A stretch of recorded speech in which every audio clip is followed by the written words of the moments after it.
Hello friends, if you really want to become fluent in English, just keep these 3 points in your mind. First, listening.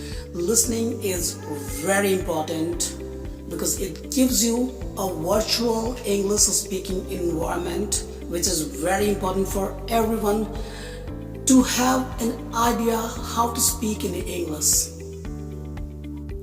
Second, the video or audio that you are going to listen to should match your level. You should be able to understand that conversation. And believe me, it's going to remove your grammar mistakes as well.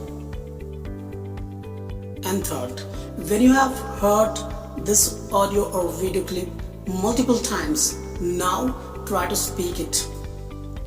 And give it to yourself at least 1 hour every day. Guys, believe it or not, but you are going to see a remarkable result in a couple of days. So guys, just follow my tips and see the magic.